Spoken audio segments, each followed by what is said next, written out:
Hello everyone. नमस्कार दोस्तों, welcome to true IAS and PCS. Continue करते हैं दोस्तों अपनी उपेंद्र सिंह की डिस्कशन को। आज के लेक्चर में दोस्तों हम बात करेंगे मीजोलिथिक एज के बारे में और कुछ मीजोलिथिक साइट्स के बारे में, उनके स्पेशल फीचर्स के बारे में हम लोग देखेंगे। देखो क्या होता है, जब मीजोलिथिक एज शुरू होती है उस टाइम तक जो प्लीस्टोसीन एज चल रही होती है, या जिसको हम कहें पूरा नाम जो यहाँ पर दे रखा है प्लीस्टोसीन जियोलॉजिकल एरा, यानी कि आइस एज ख़त्म हो जाती है और इसके बाद शुरुआत होती है वार्म एज की। और उस वार्म एज को डिनोट करने के लिए जो टर्म यूज़ करा जाता है डैट इज़ होलोसीन। ये आप चीज़ अच्छी तरीके से जानते हो। और ये चीज़ स्टार्ट होती है अराउंड 12,000 साल पहले। बड़े सारे एनवायरमेंटल चेंजेस, ऑब्वियसली बात है, जब जो अर्थ का टेम्परेचर है वो ठंडे से गर्म की तरफ शिफ्ट कर रहा है तो एनवायरमेंटल चेंजेस तो आना लाजमी है। तो यहाँ पर आते हैं एनवायरमेंटल चेंजेस अर्थ के ऊपर होते हैं और ये एक ट्रांजिशन के एरा को मार्क करता है। और इस चीज़ के एविडेंसेस हमें डिटेल्ड तरीके से जो आर्कियोलॉजिस्ट ने जो क्लाइमेटिक पैटर्न्स वगैरह को समझा है एक पर्टिकुलर साइट पर जाकर, ठीक है, जियोलॉजिस्ट ने, जोग्राफर्स ने, मतलब कंबाइंड सारे लोगों ने जो स्टडी कर रखी है, तो वो हमें बताते हैं कि there was a phase of transition in the Indian subcontinent. Climatic patterns काफ़ी ज़्यादा चेंज हुए थे जब शिफ्ट आया था from ice age to warm age, यानी कि from Pleistocene era to Holocene era. अब एग्जाम्पल के लिए कुछ आर्कियोलॉजिस्ट की टीम ने मिट्टी के कुछ सैंपल्स को स्टडी करा एक साइट से जिसका नाम है बीरबहारपुर। ये कहाँ पर है? वेस्ट बंगाल के अंदर। उनको ये देखने को मिला कि होलोसीन एज के टाइम पर यहाँ पर जो एरिडिटी है सॉइल की वो बढ़ गई थी। रीजन जो है थोड़ा सा एरिड हो गया था as compare to previous era. Arid का मतलब क्या होता है? ड्राई हो गया था। और वार्म एज जब आई थी उसकी वजह से किसी एक रीजन का ड्राई होना बहुत एक नॉर्मल सी बात है। लेकिन सारी जगह पर ऐसा नहीं हुआ था। ऐसे तो फिर हमारा पूरा इंडियन सबकॉन्टिनेंट सूखा ही होता, एक डेजर्ट कंट्री होता, एक डेजर्ट रीजन होता पूरा का पूरा। लेकिन ऐसा नहीं था। दूसरी जगह पर स्टडी करने के बाद हमें ये देखने को मिलता है, जो सॉल्ट लेक सेडिमेंट्स के ऊपर जब स्टडी करी गई, सॉल्ट लेक के कुछ सेडिमेंट्स के ऊपर जब स्टडी करी गई और कुछ पोलन ग्रेन्स के ऊपर जब स्टडी करी गई, कहाँ पर, कौन सी साइट पर? From the site of Didwana, जो कि वेस्टर्न राजस्थान के अंदर लोकेटेड है। वहाँ पर ये देखने को मिला आर्कियोलॉजिस्ट को कि there was a pattern of higher rainfall. जब ये होलोसीन एरा शुरू हुआ था तो वेस्टर्न राजस्थान के डिडवाना वाले इलाके में जब आर्कियोलॉजिस्ट ने पोलन ग्रेन्स और लेक के कुछ सेडिमेंट्स को स्टडी करा तो उनको ये पता लगा यहाँ पर उस समय पर बारिश काफ़ी ज़्यादा होती थी जितनी आज नहीं होती है। वहीं पर अगर हम ईस्टर्न मध्य प्रदेश के इलाके की बात करें तो क्लाइमेट यहाँ पर जो अर्ली और मिडिल होलोसीन एरा के टाइम का जो था वो वेट और वार्म था और काफ़ी ज़्यादा जो है वो बारिश होती थी in the summer monsoon months, और मॉडरेट लेवल की रेनफॉल जो होती थी वो विंटर्स में देखने को मिलती थी इस टाइम पर। लेकिन कुल मिलाकर अगर हम ओवरऑल होलोसीन एरा को देखने की कोशिश करें तो हमें ये पता लगेगा ज़्यादातर ड्रायर कंडीशंस जो थी वो पैदा हुई हैं। वो ड्रायर कंडीशंस इतनी ड्राई भी नहीं थी कि किसी एक रीजन को डेजर्ट के अंदर कन्वर्ट कर दें, जैसे राजस्थान का थार डेजर्ट का जो हाल हुआ। लेकिन ओवरऑल आप समझ सकते हो कि अगर अर्थ पर कंडीशंस आइस एज से होते हुए वार्म एज की तरफ शिफ्ट हो रही हैं तो कुछ ड्रायर स्पेल्स, यानी कि कुछ गर्म तापमान जो है उसकी वजह से जो ड्राइनेस है वो बहुत सारे रीजन्स में उसका असर हमें देखने को मिलता है लगभग 4,000 से 3,000 साल पहले। ठीक है, तो ये एक बेसिक इंट्रोडक्शन था about the environmental conditions that shifted from ice age to warm age, from Pleistocene age to Holocene age, और ये पहचान थी मीजोलिथिक एज की। उसके आगे अगर हम देखें, ये जो टर्म मीजोलिथिक है ये इंडियन प्री हिस्ट्री में यूज़ करा जाता है to mark the era of post Pleistocene. Pleistocene age जब खत्म हो गई थी, यानी कि होलोसीन एरा जब शुरू हुआ, उसके साथ ये वर्ड एसोसिएट करके समझा जा सकता है। यहाँ पर लोग क्या कर रहे थे, हंटिंग और गैदरिंग जो स्टोन एज का जो फीचर्स थे, कैरेक्टरिस्टिक जो फीचर्स थे, वो तो यूज़ हो ही रहे थे। इंसान हंटिंग भी कर रहे थे, गैदरिंग भी कर रहे थे, ठीक है। लेकिन यहाँ पर जो स्टोन का जो साइज़ था वो थोड़ा सा रिड्यूस हो जाता है as compare to palaeolithic edges.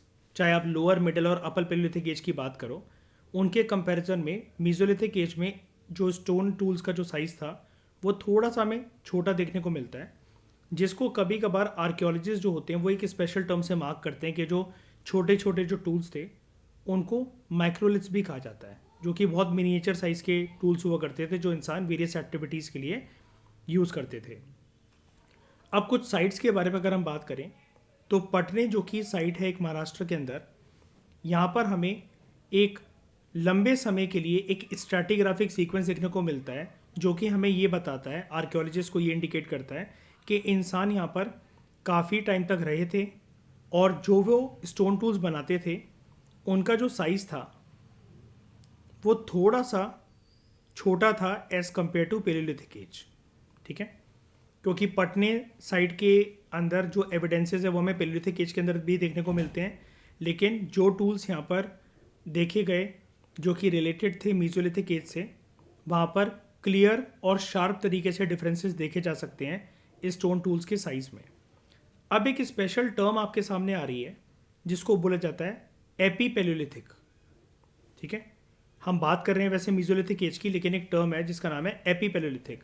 कभी कभार आर्कियोलॉजिस्ट इस टर्म का इस्तेमाल करते हैं ये डिनोट करने के लिए कि कैसे एक ट्रांजिशनल स्टेज मार्क होती है with the beginning of Mesolithic age with reference to tool making technology.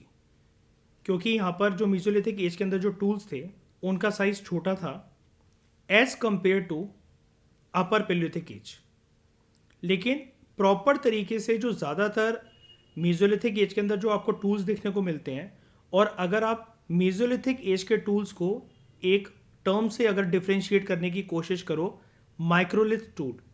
वैसे दोस्तों एक बात मैं आपको बता दूं जो जिसको हम एनसीईआरटी से ऑलरेडी जानते हैं, माइक्रोलिथ जो टूल्स हैं वो मिनिएचर टूल्स हैं और माइक्रोलिथ जो हैं वो मीजोलिथिक एज के साथ एसोसिएटेड होते हैं। लेकिन माइक्रोलिथ हद से ज़्यादा छोटे टूल्स होते हैं।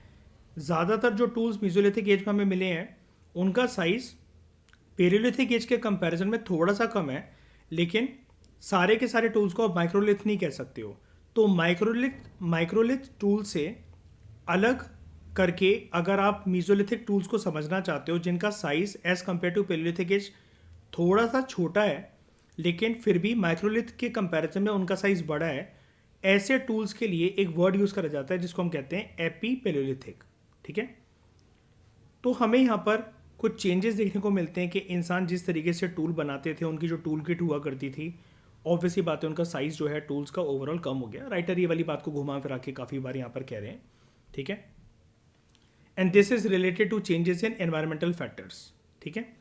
लेकिन एनवायरमेंटल फैक्टर्स की वजह से कैसे टूल्स का जो साइज़ है वो चेंज हो गया। इंसानों को पहले बर्फीले इलाकों में, ठंडे इलाकों में कौन से टूल्स की आवश्यकता पड़ती थी, अब जब अर्थ पर गर्मी आ गई होलोसीन एज में तो टूल्स का साइज़ उनका कम क्यों हो गया, इसके ऊपर अभी डिटेल्ड तरीके से हम एक कनेक्शन ड्रॉ नहीं कर सकते हैं। यानी कि एनवायरमेंटल फैक्टर के होने की वजह से टूल्स का, स्टोन टूल्स का साइज़ कम हो जाना, ये एक पैटर्न को, एक कनेक्शन को दिखाता तो ज़रूर है, लेकिन इसके बारे में एनालिसिस जो है अभी भी वो लैग करती है from the perspective of archaeologist and historians, ठीक है। तो यहाँ पर अब आपको एक चैलेंज बताया जा रहा है। वो चैलेंज ये है जिसको आर्कियोलॉजिस्ट, हिस्टोरियंस फेस करते हैं। राइटर यहाँ पर आपसे कह रहे हैं कि it is not easy to define और identify the mesolithic phase with any precision. यानी कि अगर आप किसी एक फेज को ये कहते हो कि यहाँ से मीजोलिथिक एज की शुरुआत हो गई थी, आप प्रॉपर एक फिक्स्ड डेट, डे, टाइम, घंटे को, मिनट को आप निर्धारित नहीं कर सकते हो।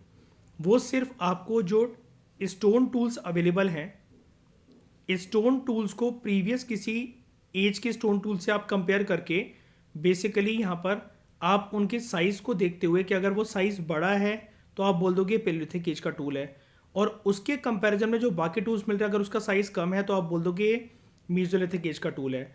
और मीजोलिथिक एज में भी अगर आप साइंटिफिक मेथड्स का यूज़ करोगे तो आपको डेट तो पता लगी जाएगी, एक मोटा मोटी एक ईयर का अनुमान तो हो ही जाएगा, रेंज तो पता लगी जाएगी आपको सालों की। और उसके अंदर भी अगर मीजोलिथिक एज की अगर आप बात करो तो आपको छोटे छोटे मिनिएचर साइज़ के जो टूल्स देखने को मिलते हैं जिसको इंसान बहुत ही ज़्यादा प्रिसाइजनेस के साथ विद अटमोस्ट प्रिसीजन के साथ यूज़ करते होंगे, तो उनको माइक्रोलिथ्स कहा जाता है। लेकिन ये वाली बात हम प्रॉपर एक प्रिसीजन के साथ नहीं बोल सकते हैं कि मीजोलिथिक फेज जो है एक्चुअली में वो है क्या, उसकी शुरुआत कैसे हुई, और आप सिर्फ उसको टूल्स के साइज़ के बेस स्टोन टूल्स के साइज़ के बेसिस पर ही डिफ्रेंशिएट करके इस फेज को समझ सकते हो। अब ऐसी बहुत सारी साइट्स हमें मिल रखी हैं इंडिया में और इंडिया के बाहर, लेकिन फ़िलहाल हम जितनी भी साइट्स के बारे में बात करने वाले हैं वो इंडियन सब कॉन्टिनेंट के साइट्स के बारे में बात करने वाले हैं, जहाँ पर बहुत ज़्यादा डाइवर्स इकोलॉजिकल कॉन्टेक्स्ट के अंदर आप प्री होलोसीन एरा को समझ सकते हो। ठीक है, और ऐसे कुछ जो साइट्स हैं दे आर पटने which is located in Maharashtra, Sri Lanka की 3 साइट्स जिसके बारे में हमने पहले भी नाम पढ़ा था, फाहिन लीना, बाटा डोम्बालीना और बेलीलीना, ये श्रीलंका की साइट्स हैं। इसलिए मैंने आपको बोला था कि हम इंडिया के बारे में स्पेसिफिकली नहीं, इंडियन सब कॉन्टिनेंट के बारे में पढ़ने वाले हैं। ठीक है, with respect to Mesolithic sites, जैसा कि हमने पेलियोलिथिक साइट्स के अंदर भी डिस्कशन अपनी करी थी। तो यहाँ पर हमें एविडेंसेस देखने को मिलते हैं, फिर चाहे बात पटने की हो महाराष्ट्र के अंदर या फिर श्रीलंका की, ये 3 साइट्स फाहिन लीना, बाटा डोम्बा लीना और बेली लीना, यहाँ पर हमें एविडेंसेस देखने को मिलते हैं माइक्रोलिथ्स के, जो कि एसोसिएटेड हैं with the late Pleistocene era. अब माइक्रोलिथ्स जो हैं वो माइक्रोलिथ्स जो टूल्स हैं उसके एविडेंसेस हमें सिर्फ ऐसा नहीं कि इन्हीं साइट्स पर देखने को मिले हैं, और भी साइट्स के अंदर हमें इसके एविडेंसेस देखने को मिलते हैं। और वो चीज़ हमें ये दर्शाती है कि इंसान जो है मेसोलिथिक एज के अंदर इन माइक्रोलिथ्स टूल्स को बहुत अच्छी तरीके से यूज़ करते थे और बनाना जानते थे, और ऑब्वियसली बात है उनको किसी ना किसी एक्टिविटी के अंदर इन टूल्स की नीड हुआ करती होगी, तभी वो इन टूल्स को यूज़ करते थे। एग्जाम्पल के तौर पर अगर हम बात करें तो मध्य प्रदेश के अंदर एक साइट है जिसका नाम है मेहता खेरी। मेहता खेरी एक एमपी की साइट है। यहाँ पर हमें माइक्रो ब्लेड टेक्नोलॉजी के एविडेंसेस देखने को मिलते हैं, यानी कि इंसानों ने एक ऐसी ब्लेड बनाई थी स्टोन की बनी हुई, स्टोन से ही बने थे यहाँ पर सारे टूल्स। तो उसका जो साइज़ था वो पेलियोथिक एज के कंपैरिजन में कम था, लेकिन वो ब्लेड जो थी वो काफ़ी प्रिसाइजनेस के साथ बनाई गई थी।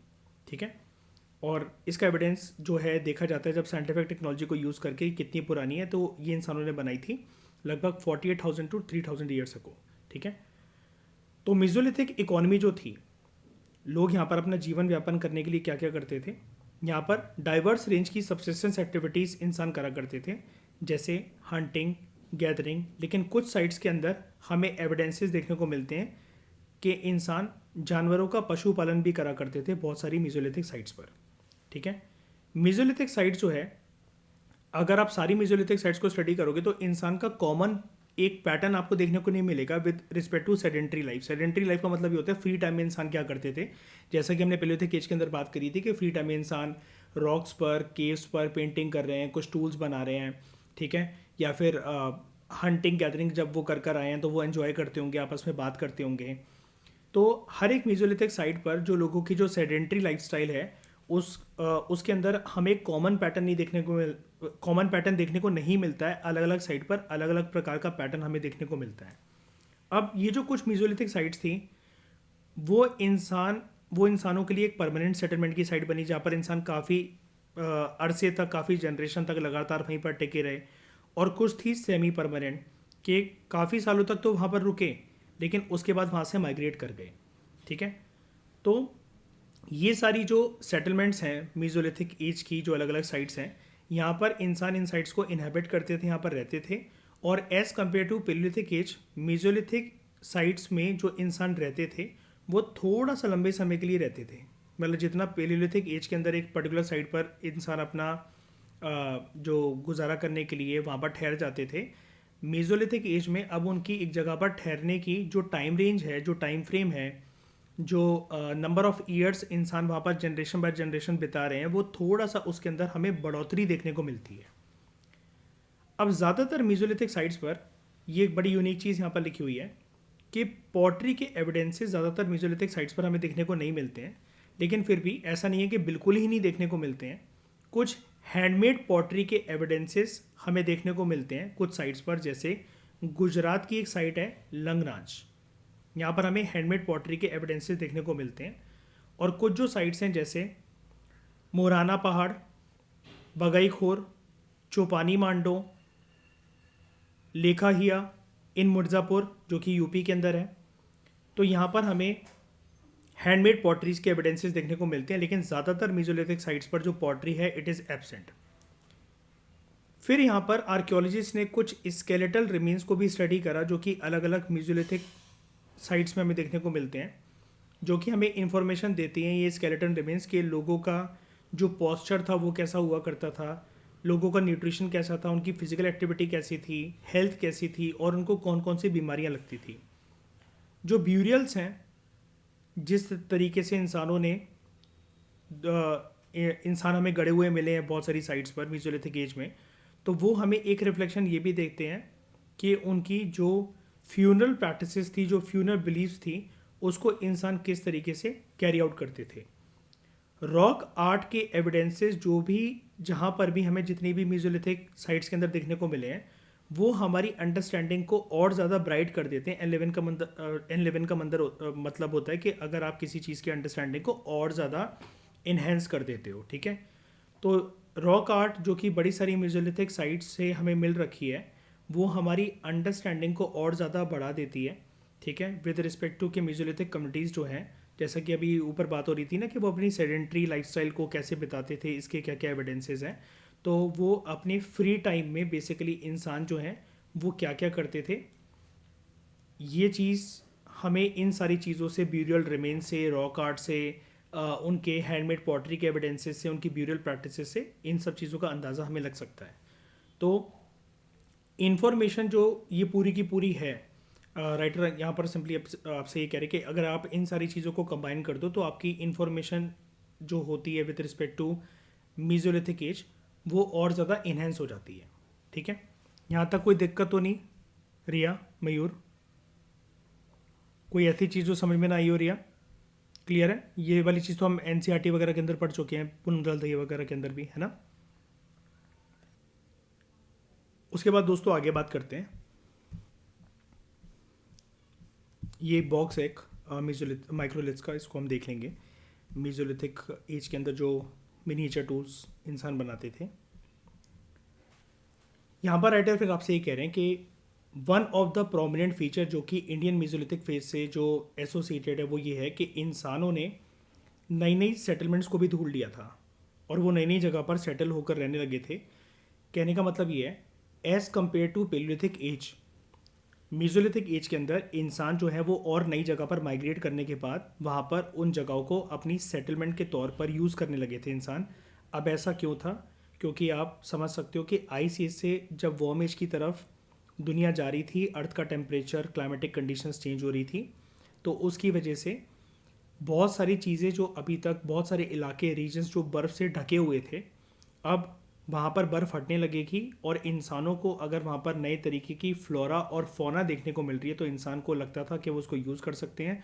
हो सकता है कि अभी तक जो अनडिस्कवर्ड साइट्स थी जहाँ पर और ज़्यादा प्रकार के स्टोन्स इंसान को मिल सकते थे टूल्स वगैरह बनाने के लिए, तो इंसानों ने वो नई नई साइट जो है वो खोज निकाली और वहाँ पर जाकर अपना सेटलमेंट बेस उनको बनाया, ठीक है।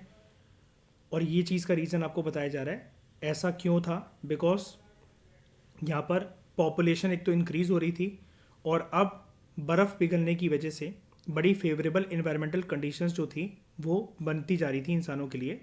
और जब वार्म एज की तरफ हम आए तो वेट एंड वार्म कंडीशंस साथ में आई, जिसकी वजह से रेनफॉल जो थी वो भी होने लगी इलाकों में, नए नए इलाकों में, और ग्रासलैंड्स वगैरह बनना शुरू हुए और इंसान को अपने मतलब जीने के लिए जो सहूलियत वाली जो कंडीशंस हैं वो इंसानों को देखने को मिली और वो वहाँ पर जाके उन्होंने उन जगहों को लाइक करा और नए नए प्रकार की टेक्नोलॉजिकल इनोवेशंस करी। टेक्नोलॉजिकल इनोवेशंस का कहने का मतलब ये है, यहाँ पर टेक्नोलॉजिकल इनोवेशन जो वर्ड लिखा जा रहा है वो स्टोन टूल्स के लिए लिखा जा रहा है, नए नए प्रकार के स्टोन टूल्स बनाए। जैसा कि आप जानते हो कि इस एज में टूल का साइज़ थोड़ा सा छोटा हो गया था। ठीक है। अब नई नई जगह जहाँ पर इंसान माइग्रेट करके रहने लगे थे, और बहुत सारी जो मीजोलिथिक साइट्स हैं साइंटिफिक मेथड से जिनकी डेट निकाली गई है, अब ये सारी डेट्स आपको याद तो नहीं रह सकती हैं, तो सिंपली आप सिर्फ साइट्स के नाम यहाँ पर देख लो। भीमबेटका, भगोर, ठीक है, ये भगोर है, और ये है एक साइड भगोर। सराई नहर राय, पैसरा, बारखेरा, आदमगढ़ जो कि यूपी में है, दमदमा, ये कुछ साइट्स हैं जिसकी साइंटिफिक एविडेंसेस और साइंटिफिक टेक्निक्स का यूज़ करके हमें इनकी डेट्स पता लगती है। ठीक है। तो large number of mesolithic sites जो हैं वो आइडेंटिफाई करी गई हैं इन नर्दर्न विंध्यास रीजन और गंगा वैली के आसपास। यहाँ पर हमें एक ट्रांजिशन भी देखने को मिलता है। ऐसा पूरे मीजोलिथिक एज में तो नहीं हुआ ये ट्रांजिशन कि हंटिंग गैदरिंग छोड़कर लोग जो है वो सेटल्ड एग्रीकल्चर लाइफ बिताने लग गए थे।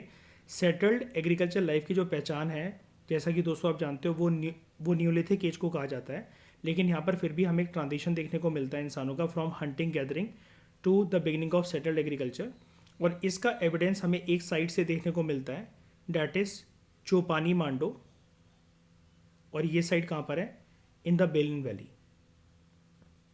कुछ कुछ जगह के एक्सकवेशंस जो खुदाई करी गई वो हमें ये भी रिवील करते हैं कि जैसे 1.55 मीटर जो है गड्ढा खोदा गया, तो ये हमें पता लगता है कि कुछ कुछ साइट्स जो हैं दे वर डिवाइडेड इनटू 3 पीरियड्स। ठीक है। पहला पीरियड, अब ऐसा कुछ साइट्स के लिए बोला जा रहा है, ऐसे सारी मीजोलिथिक साइट्स के लिए नहीं बोला जा रहा है। First period was epipalaeolithic. Epipalaeolithic मैंने आपको पहले ही बता दिया, ऐसे फेज को कहा जाता है जहाँ पर स्टोन टूल्स जो हैं एज कम्पेयर टू पेलियोथिक टूल्स उनका साइज़ थोड़ा सा कम है, लेकिन एज कम्पेयर टू माइक्रोलिथ्स उनका साइज़ थोड़ा सा बड़ा है। सेकेंड फेज और थर्ड फेज जो था कुछ कुछ जगह पर वो क्लियरली मीजोलिथिक था, जहाँ पर सारे एविडेंसेस आपको जो देखने को मिलते हैं और सारे स्टोन टूल्स के जो साइज़ आपको देखने को मिलते हैं they were smaller age compare to palaeolithic ages. अब ये जो सेकंड फेज है, यहाँ पर बात हो रही है स्ट्रेटिग्राफिक डिवीजन की। ठीक है। जैसे आपको सर्विस लेवल पे क्या मिल रहा है, उसके नीचे क्या मिल रहा है, उसके नीचे क्या मिल रहा है, उसको पीरियड्स के बेसिस पर क्लासीफाई करा जाता है कुछ कुछ साइट्स पर। अब ये मैंने आपको बताया था कि आर्कियोलॉजिस्ट अपनी सहूलियत के लिए नंबरिंग दे देते हैं। तो period 2 was divided into 2 phases, 2A and 2B। 2A के अंदर कुछ कुछ साइट्स पर हमें ऐसा देखने को मिलता है। अब ये 2A 2B आप छोड़ दो, बस आप ऐसा समझ जाओ कि कुछ कुछ जो मीजोलिथिक साइट्स के अंदर खुदाई करी गई आर्कियोलॉजिस्ट के द्वारा, वहाँ पर हमें छोटे आकार के मिनिएचर टूल्स, जिसको अभी तक हम माइक्रोलिथ्स बोल रहे थे, तो इंसान माइक्रोलिथ्स भी अलग अलग तरीके से बनाते थे। कुछ नॉन ज्योमेट्रिक आकार के थे, और नॉन ज्योमेट्रिक माइक्रोलिथ्स जो हैं इसकी कैटेगरी में कौन कौन से टूल्स आते हैं, like blades, points, scrapers, borers, जो कि ज़्यादातर बने होते थे चर्ट से। इन पीरियड 2 भी बड़े सारे इंसानों ने जो टूल्स बनाए उनको फिर ज्योमेट्रिक आकार भी दिया आगे चलकर। तो ये जो माइक्रोलिथ्स जो थे they continued till period 3 also, which was marked by, जैसा कि अभी हमने पहले पढ़ा था, हैंडमेड पॉटरी। ठीक है। और यहाँ पर हैंडमेड पॉटरी ऐसा नहीं कि इंसानों ने सिर्फ हाथों से कुछ मिट्टी लेकर एक घड़ा वगैरह मटका वगैरह बना दिया। It had a cord impression. Cord impression मैंने आपको पहले बताया था कि ये आपके पास अगर एक पॉट है या पॉटरी है और किसी एक रस्सी या धागे की मदद से आप इसके ऊपर एक ये पैटर्न बना रहे हो, ठीक है, तो उसको आप कहते हो कॉर्ड। ठीक है। कॉर्ड इम्प्रेस्ड पॉटरी इसको कहा जाता है। मैं आपको दिखाता हूँ ये कैसे दिखती है।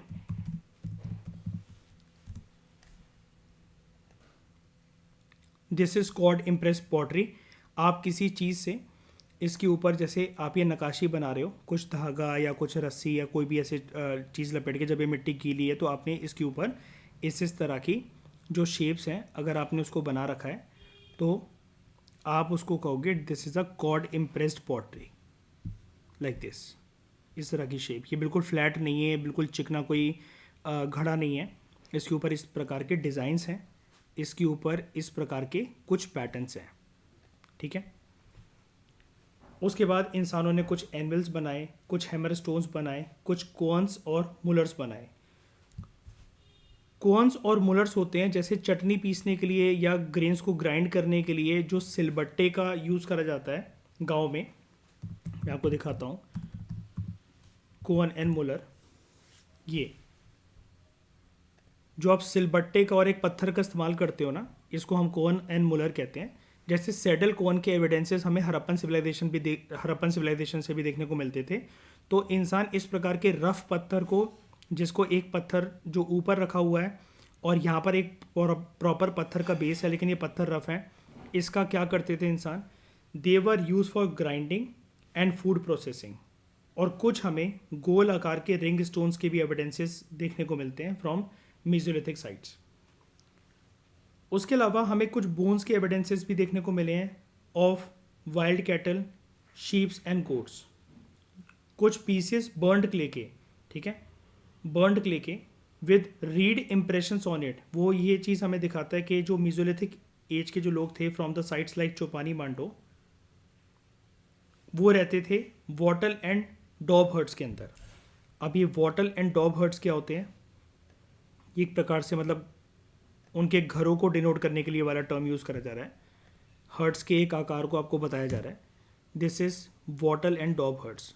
इस प्रकार के जो रीड्स होते हैं, जैसे सूखी लकड़ियाँ, तीलियों का इस्तेमाल करके जब ये घर वगैरह बनाए जाते हैं, इसको बोला जाता है वॉटल एंड डॉब हर्ट्स। इस प्रकार के घरों में इंसान यहाँ पर रहने लगे थे, ठीक है। तो this revealed the outlines of 2 round hertz. हमें इस प्रकार के 2 राउंडेड हर्ट्स भी मिल रखी हैं from Chopani Mando side, which belong to period 2A, and 5 round hertz हमें मिल रखी हैं विच बिलोंग टू पीरियड 2B। अब ये कौन से पीरियड से क्या बिलोंग करती थी ये आपके काम की बात नहीं है। हर्ट्स हमें मिल रखी हैं और उन हर्ट्स को एक स्पेशल नाम दिया जाता है वॉटल एंड डॉब हर्ट्स। और मीजोलिथिक एज के जो लोग थे वो इस प्रकार के हर्ट्स में रहते थे। इसके एविडेंसेस हमारे सामने है, बस आपको ये वाली बात याद रखनी है। जो पीरियड 3 है, हमें उधर से 13 राउंड और ओवल हर्ट्स के एविडेंसेस भी मिल रखे हैं जो कि एक दूसरे से चिपकी हुई थी। राउंड हर्ट्स की एवरेज डायमीटर यहाँ पर जो थी ये 3.3 मीटर थी एंड ओवल वंस की 4.7 इंटू 3.3 मीटर। ये चीज़ हमें ये दिखाता है कि थोड़ा सा spacious as compare to Palaeolithic age. Mesolithic age में लोग थोड़ा सा स्पेशियस घर वगैरह बनाकर रहना पसंद करते थे। इन हट के बाहर एविडेंसेस आर्कियोलॉजिस्ट को ये भी मिले हैं, देयर वर 3 हार्ट्स, ठीक है। हर्थ आप इसको कह लो या हार्थ कह लो आप इसको।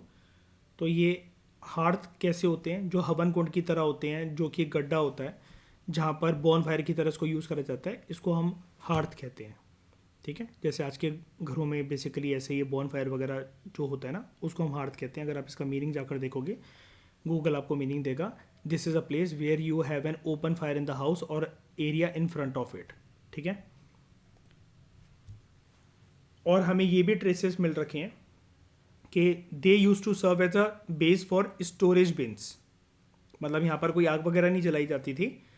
आर्कियोलॉजिस्ट हमें ये बताते हैं कि इंसान यहाँ पर इनको एक डस्टबिन की तरह, गड्ढे में कोई भी चीज़ दफन करने की तरह यूज़ करते थे। और इंसान ये बनाते थे बैम्बू का इस्तेमाल करके, जैसे साइड साइड से बैम्बू की लकड़ियों से एक आपने ये इसका इन हर्थ का एक बॉर्डर बना दिया, चारों तरफ से बैम्बू की लकड़ियाँ, और उसको हर जगह से फिर उसके बाद यहाँ पर आपने क्ले से कवर कर दिया। तो they were made of bamboo and clay. Wild rice के कुछ एविडेंसेस जो हैं वो भी हमें देखने को मिले हैं from the late Mesolithic levels. इस साइड से, कौन सी साइड की यहाँ पर बात हो रही है, चोपानी मांडो की। और ये जितने भी ये एविडेंसेस राउंड हर्ट्स के, वॉटल एंड डॉब हर्ट्स के, और ओवल एंड राउंडेड हर्ट्स, और ये जो 3 हार्थ हैं, और हर्ट्स की डायमीटर की जो बात बताई जा रही है, ओवल हर्ट्स की जो डायमीटर की बात बताई जा रही है, और वाइल्ड राइस की जो एविडेंसेस हैं, वो सारे के सारे हमें ये चोपानी मांडो की साइड से मिले। तो चोपानी मांडो थोड़ी सी हमारे लिए साइड इंपॉर्टेंट हो जाती है with respect to mesolithic age. तो इस डिस्कशन में दोस्तों फिलहाल इतना ही। Thank you very much for discussion.